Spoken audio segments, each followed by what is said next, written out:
نحمده ونصلي ونسلم على رسوله الكريم أما بعد أعوذ بالله من الشيطان الرجيم بسم الله الرحمن الرحيم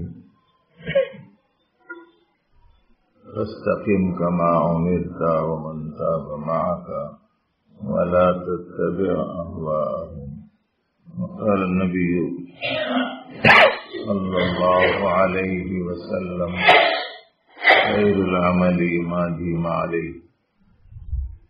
قابل احترام بھائیوں، معزز بزرگوں، موقع کی مناسبت سے اس تسلسل والے نظام میں اب زیادہ مواقع گفتگو کے باقی نہیں رہے، اس لیے اس موقع پر دو تین بنیادی باتیں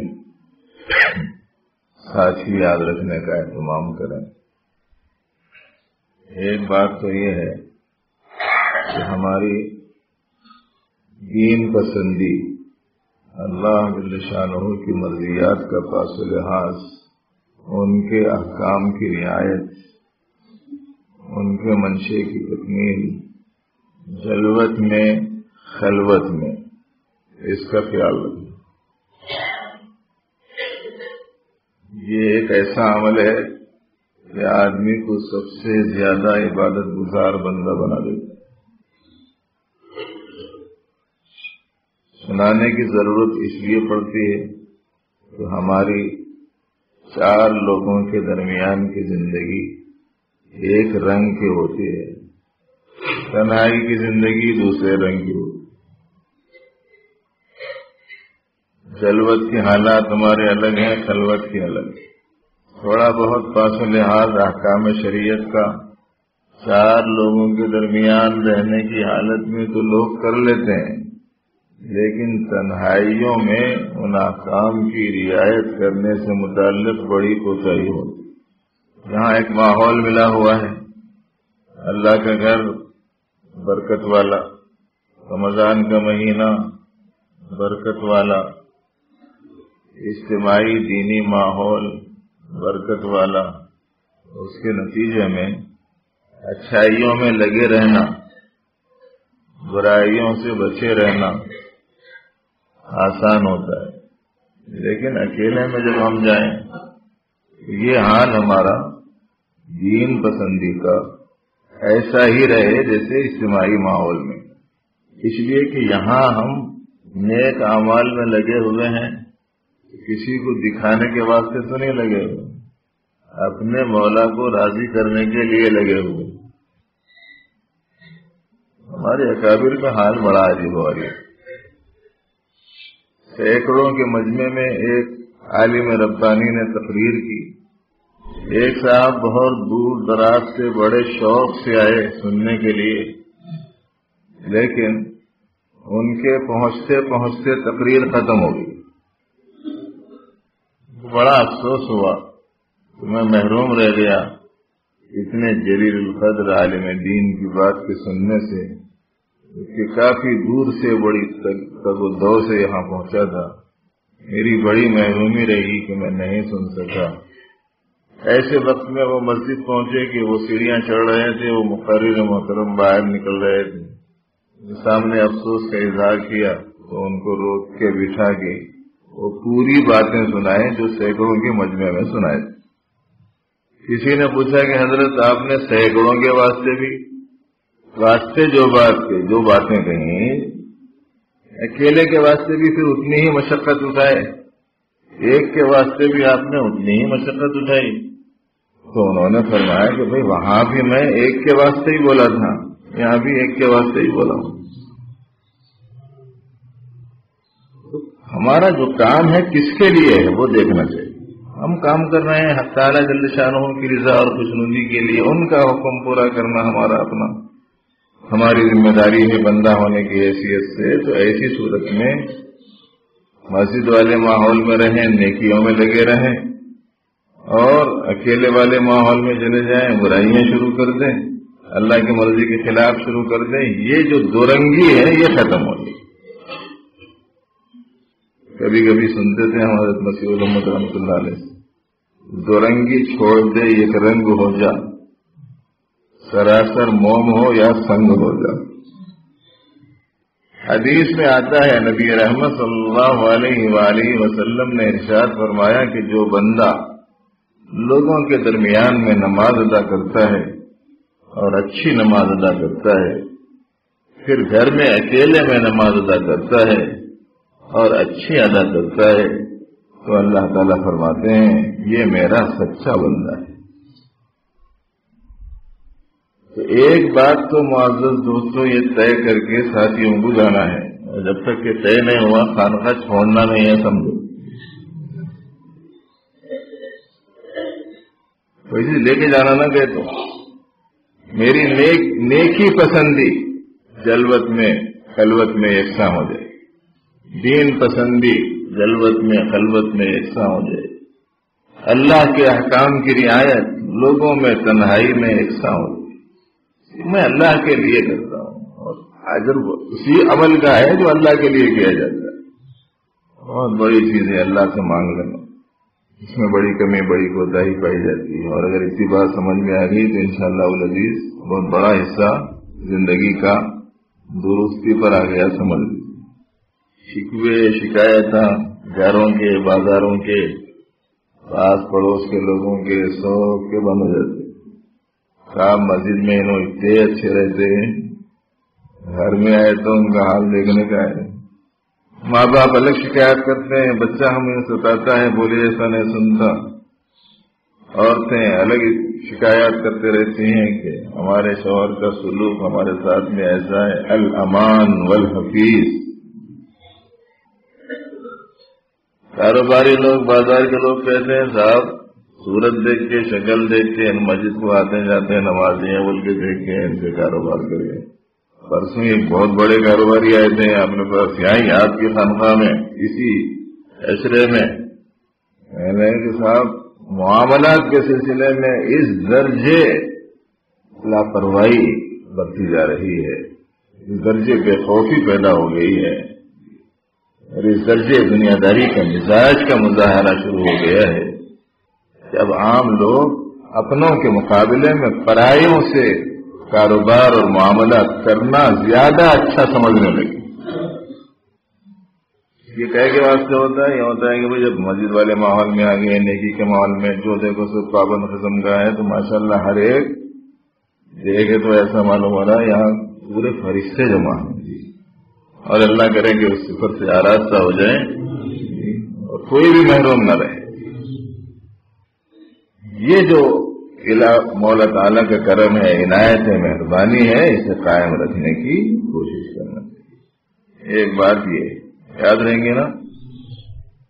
دوسری بات ہے تو ایک ہی بات، لیکن شقیں الگ ہونے کی وجہ سے تاکیداً سنائی جا رہی، وہ یہ ہے کہ ہم بندے ہیں، حق تعالیٰ جل شانہ ہمارے رب ہیں، مالک ہیں، حاکم ہیں، خالق ہیں، معبود ہیں، سب کچھ ہیں، مگر ہم لوگوں سے ایک بہت بڑا قصور یہ ہونے لگ گیا ہے کہ ہم لوگوں نے اللہ جل شانہ کے احکام میں اپنے طور سے یہ طے کر لیا، ان کا یہ حکم تو پورا کر لینا، یہ دوسرا حکم چھوڑ سکتے۔ اللہ کے احکام میں فلانی چیز ماننے کی، فلانی چیز نہیں ماننے کی یہ تقسیم شروع کر دی۔ نماز تیار، روزہ تیار، کسب حلال یہ زمانے میں نہیں چلتا۔ ہم لوگوں نے احکام الہیہ میں تقسیم کر دی کہ کچھ چیزیں تو قابل اختیار ہیں، کچھ چیزیں قابل اختیار نہیں۔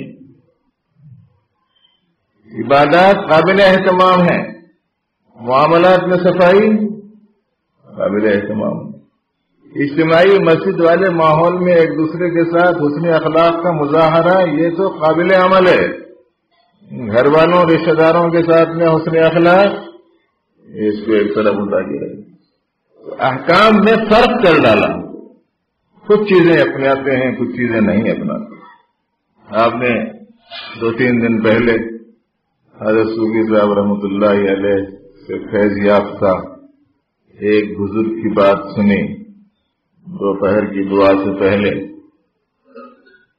دین، جزوی دین کلی دین، دونوں کا فرق بتلاتے ہوئے، ایک آدمی وہ ہے جو پانی میں ٹخنوں تک کھڑا ہوا ہے، اپنے آپ کو پانی میں سمجھتا ہے، ایک وہ ہے جو گھٹنوں تک کے پانی میں کھڑا ہوا ہے، اپنے آپ کو پانی میں سمجھتا ہے، ایک آدمی کمر تک سینے تک پانی میں کھڑا ہوا ہے، پانی میں قرار دیتا ہے، اور ایک وہ ہے جو پورا سر تک پانی میں ڈوبا ہوا ہے، وہ کہتا ہے کہ میں پانی میں ہوں۔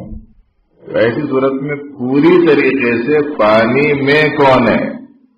ظاہر ہے کہ جو پورا ڈوبا ہوا۔ یہی حال اسلام سے متعلق اللہ پاک نے قرآن پاک میں اس حکم کے ذریعے سے واضح فرمایا ہے، ادخلوا فی السلم کافہ، اسلام میں پورے آ جاؤ، جزوی دین نہیں۔ اسلام مذاہب عالم میں وہ ایسا جامع کامل اور مکمل مذہب ہے کہ زندگی کے ہر شعبے میں اس کی رہبری ملتی ہے، اور کسی اور مذہب کو یہ امتیاز اور خصوصیت حاصل نہیں۔ یہ فرق نہیں کرنا احکام میں، جس میں کوئی مشقت نہیں ہوتی منظور، جس میں تھوڑی سی دشواری پیش آ جائے اس میں کوتاہی شروع کر دو۔ ایک محاورہ مشہور ہے، میٹھا میٹھا ہپ ہپ اور کڑوا کڑوا تھو تھو۔ ایسا نہیں، میٹھا ہے تو بھی ان کا ہے، کڑوا ہے تو میری آزمائش کے لیے اگر میں پورا کر لوں تو وہی کڑوا میٹھا بن جائے۔ حضرت سیدنا لقمان علیہ السلام کے بارے میں، رضی اللہ عنہ کے بارے میں ہم نے سنا تھا اپنے اکابر سے کہ وہ ایک باغ کی رکھوالی بھی کرتے تھے، حسن اخلاق، دانائی، دانش مندی ان کے کلام میں پر حکمت، جواہر پارے، ان کا سلوک کچھ ایسا تھا کہ باغ والا بے حد ان کو چاہنے اور محبت کرنے لگا تھا۔ ایک دن باغ میں آیا، کہنے لگا کہ آج ککڑی کھانے کو جی چاہتا ہے، ککڑی لے آؤ۔ جا کے ککڑی لائے اور اس کو لے کے اپنے ہاتھ سے کاٹ کاٹ کے خاشیں بنا بنا کے ان کو دے رہا تھا، پہلے آپ کھا لو۔ ایک دیا وہ کھا لیا، دوسرا دیا وہ کھا لیا، تیسرا دیا وہ کھا لیا، پوری ککڑی ختم ہو گئی، صرف ایک خاش رہ گئی۔ بڑے اطمینان سے وہ کھاتے رہے اور کوئی تاثر ظاہر ہونے نہیں دیا۔ آخر جب ٹکڑا بچ گیا تو اس نے اپنے منہ میں رکھا کہ یہ میں کھاؤں گا، ادھر منہ میں رکھا اور ادھر فوراً سو اتنی کڑوی، میں ایک خاش نہیں کھا سک رہا ہوں، آپ پوری ککڑی کھا لیے اور چہرے پر ناراضگی کا اظہار بھی نہیں ہوا، ناگواری کا احساس تک ہونے نہیں دیے، ایسا کیسے ہو سکا؟ تو انہوں نے فرمایا، جس کے ہاتھ سے سینکڑوں دفعہ میٹھا کھانے کو ملا ہو، اگر اس کے ہاتھ سے ایک آدھ مرتبہ کڑوا مل جائے تو میرے لیے زیب نہیں دیتا کہ میں ناگواری کا اظہار کروں۔ ہمارے حضرت صوفی صاحب رحمۃ اللہ علیہ تو کیپسول بھی چاٹ کے کھا جاتے۔ اگر کوئی ایسا حکم آتا ہے جو ہماری موافقت کا ہے تو ہم تو قبول کر لیتے ہیں، اور اگر کوئی ایسا حکم آتا ہے جو ہماری طبیعت کو پسند نہیں آتا، ناگوار ہوتا ہے، جس سے مشقت ہوتی ہے، تو اس حکم کو قبول کرنے میں، اپنانے میں آدمی بڑی کوتاہی کرنے لگتا ہے۔ یہ جو معاملہ ہے کہ صاحب دین کے کچھ احکام کو قبول کر لیں، کچھ احکام کو قبول نہ کریں، یہ جو مرض ہے، اس مرض کا علاج ضروری ہے، اور ہر حکم کو پورا کرنے کا التزام و اہتمام کریں۔ ہم کو کبھی کبھار ایسا معلوم ہوتا، صبح میں آپ نے سنا نا، ایک چیز ہم کو ناپسند ہوتی ہے بظاہر، حالانکہ حق میں، ہمارے حق میں وہ بہت بھلی ہوتی ہے۔ کسی چیز سے روکا جاتا ہے تو محروم کرنے کے لیے نہیں روکا جاتا، نوازنے کے لیے روکا جاتا ہے، نعمتوں سے فیضیاب کرنے کے لیے روکا جاتا ہے۔ کبھی کبھی آپ لوگوں نے دیکھا ہوگا، بڑی چوڑی اچھی سڑک ہوتی، لیکن کسی عارض کی وجہ سے وہ بڑا راستہ بند کر دے کے بازو سے کچی سڑک نکال، پتلی بھی ہوتی ہے، کچی بھی ہوتی ہے، گڈھے گڑھے، 1 دن 2 دن 4 دن مہینہ 2 مہینے چلتے رہتے گاڑیاں اس کے اوپر ہچکولے کھا لیتے ہوئے جی، کبھی ڈوبتے کبھی تیرتے. اب کوئی پوچھنے والے پوچھے اچھا خاصا راستہ چھوڑ دے کے یہ تنگ راستے پہ کئی کو ڈالنا ہے ٹریفک کو، پھر کئی کو بند کرے. سمجھدار کیا بولتا ہے؟ آپ کو روکنے کے لیے بند نہیں کیا گیا ہے، آپ کے جانے اور آنے کو موقوف کرنے کے لیے بند نہیں کیا گیا ہے، آپ کو مزید سہولت فراہم کرنے کے لیے بند کیا گیا ہے. ایسا ہی ہوتا ہے نا. اسی طریقے سے جتنی چیزوں سے پروردگار عالم نے ہم کو منع کیا ہے وہ احکام ذرا آسانی سے قبول نہیں ہوتے، لیکن سمجھنا چاہیے کہ یہ محروم کرنے کے لیے ممانعات نہیں ہوتی، نوازنے کے لیے ہوتی.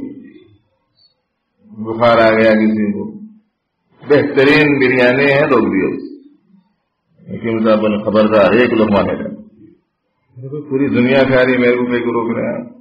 سب کے ساتھ میں رویہ آپ کا اچھا ہے، میرے ساتھ اچھا نہیں. سب سے آپ کو تعلق ہے، مجھ سے نہیں ہے.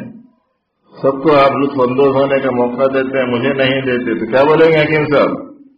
ایسا نہیں ہے. اس نعمت سے تم مستقل فائدہ اٹھا سکو، اس کا ہم راستہ بنا رہے ہیں کہ اگر کچھ تھوڑا سا پرہیز کر لو گے تو پھر زیادہ اس سے فائدہ اٹھا سکو. اور اگر وقتی طور پر نہیں کہا مانو گے اور اس چیز کو استعمال کر لو گے تو بجائے نفع کے نقصان ہو سکتا ہے. تو یہ دینا نہیں دینا بن جائے گا، اور پہلی صورت میں نہیں دینا دینا بنے گا. اسی لیے بزرگوں نے حق تعالیٰ جل شانہ کے بارے میں فرمایا منعہ عطاؤہ، اللہ کا روکنا بھی اللہ کا دینا ہی ہے. اب یہ احکام میں فرق باقی نہیں رہنا، عبادات میں، معاملات میں، معاشرت میں، اخلاق میں، عقائد میں جو ان کا حکم ہے بس وہ پورا کرنا، جو ان کی بات ہے اس کی تعمیل کرنا. کہتے ہیں صاحب کلو، ہم لوگ راضی ہیں، واشربو، ہم لوگ راضی ہیں، ولا تسرفو، کھاؤ اللہ کا حکم ہے، پیو اللہ کا حکم ہے. بہت خوش دلی سے قبول کرتے اس حکم کو. کہیں سے دعوت آ جائے اور کوئی کہے کہ کہاں جاتے بھائی، ارے دعوت قبول کرنا سنت ہے. اور اگر کسی نے دعوت کر دی اور اخیر میں میٹھا نہیں رکھا، ایسا ہے کہ نبی رحمت صلی اللہ علیہ وسلم کو جو چیز سب سے زیادہ پسندیدہ تھی میٹھا، وہی نہیں ہے، دعوت ناقص ہو گئی. سنتوں کا لحاظ رکھنا چاہیے. تو کلو واشربو یہ حکم مان گیا. اسی کے آگے ولا تسرفو کا حکم ہے کہ اسراف مت کرو، فضول خرچی مت کرو، بیجا خرچ مت کرو. اس حکم کو نہیں قبول. نکاح کرو، حکم مان لیا. نکاح نبی علیہ الصلوۃ والسلام کی ہدایت کے مطابق کرو، یہ نہیں مانتے. تو ایک حکم کو مانتے ہیں، ایک حکم کو نہیں مانتے. یہ جو فرق ہے زندگی کا، اسے ختم کرنا چاہیے. بندہ بولے تو بندھا ہوا.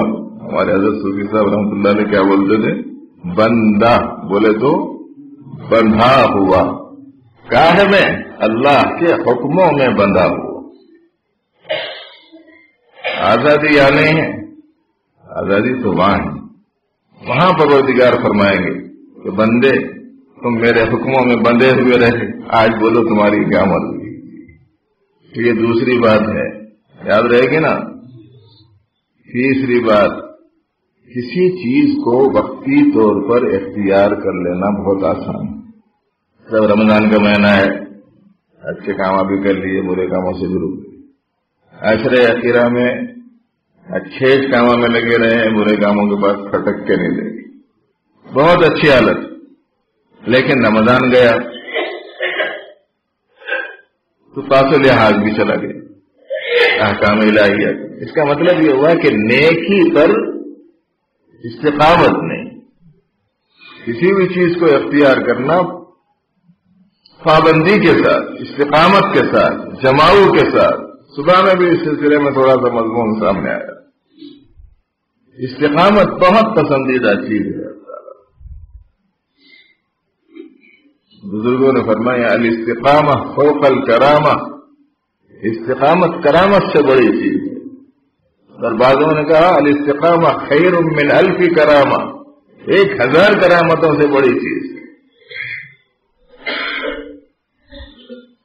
قرآن پاک میں حق تعالی نے حکم فرمایا فاستقم کما امرت، جیسے آپ کو حکم دیا گیا ہے آپ اس کے اوپر جمے رہیے، قائم رہیے۔ اور نبی رحمت صلی اللہ علیہ وسلم نے ارشاد فرمایا خیر العمل ما دیم علیہ، بہترین عمل وہ ہے جس کے اوپر ہمیشہ اختیار کی جائے۔